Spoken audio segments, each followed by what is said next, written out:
Então, assim, se eu não tiver uma agenda consciente, sabendo as coisas que eu estou fazendo, as minhas práticas diárias, semanais ou mensais e o impacto disso nos meus resultados, vai ser difícil eu partir, então, para o que a gente chamou de segunda dimensão, que é a dimensão, aí sim, de liderar pessoas. Eu estava comentando no painel que a gente fez lá na feira literária, né? Estava dizendo o seguinte, que a gente tem hoje, né, uma enorme quantidade de formações de líderes, inclusive MBAs formando gestores estratégicos, que pula a etapa da autoliderança. E se a gente já começa querendo ensinar feedback, mas a pessoa não sabe fazer uma boa autogestão, que feedback a pessoa vai dar se ela está irritada com o seu colaborador?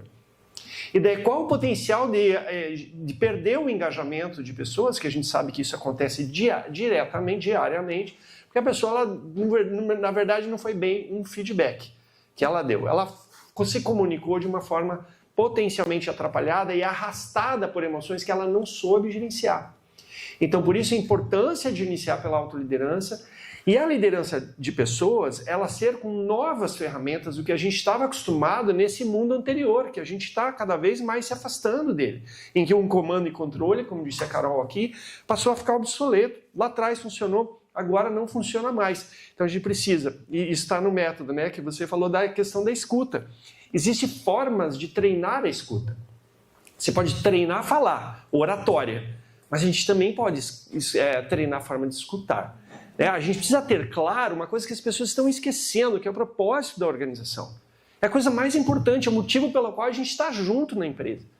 Mas por que a gente está junto? A gente circula nas empresas fazendo essa pergunta, as pessoas não sabem responder, não sabem a importância do seu próprio trabalho. Então, liderança precisa saber qual é o propósito, precisa brilhar o olho quando se conecta com o propósito e precisa saber transmitir isso. A gente precisa trazer um tema. E aí é interessante, né? A gente aplicou no Brasil uma pesquisa para saber o nível de consciência da liderança nas organizações brasileiras. A gente já está com quase 300 empresas que responderam à pesquisa com base na metodologia. E o item que deu mais baixo, gente, o item que deu mais baixo, é esse que eu vou falar agora, que tem a ver com liderar pessoas, que é segurança psicológica. A gente usa como referência aqui o trabalho da Amy Edmondson, que é talvez o maior nome hoje, estudando e publicando sobre o tema. Mas se a gente não tem segurança psicológica, a gente não vai pedir ajuda. A gente não vai dizer um potencial erro que tem na operação, porque eu vou ter medo. Eu vou ter medo de dizer que eu não estou entendendo a estratégia, eu não sei como que é para fazer o meu trabalho. Mas se eu não tenho segurança psicológica, eu pego essas coisas todas e coloco na gaveta. E se eu fizer isso, o que vai acontecer? A gente não vai tratar dos principais problemas. Então, assim, para falar um pouquinho de liderança de pessoas. A terceira dimensão, então a gente está falando da capacidade de criar ambientes colaborativos, por exemplo, entre áreas. Né? Então, às vezes eu estou numa empresa e faço até uma brincadeira, né? Está lá 50, 100 líderes de uma empresa. E eu faço assim, pessoal, levante a mão aqui, quem tem algum conflito nesse momento com outra área? Todo mundo levanta a mão. E eu pergunto, tudo bem, não olhe agora para a pessoa, né? Porque está todo mundo ali, né? Então, não olhe para as pessoas. Agora, o que a gente vê? As pessoas, o que você tem feito? Né? As pessoas estão se cobrando muito. A pessoa cobra a outra área, mas ela pouco dá seus passos na direção de construir ambientes colaborativos. Então, líder capaz de criar ambientes colaborativos vale muito. É isso que a gente precisa. As empresas estão buscando isso, não estão conseguindo tanto quanto querem. E a quarta dimensão é o legado, que é a consciência, né, você usou esse termo, é a consciência de que no fim a gente está deixando um rastro. Que rastro a gente está deixando? Em pessoas, nas organizações e na sociedade.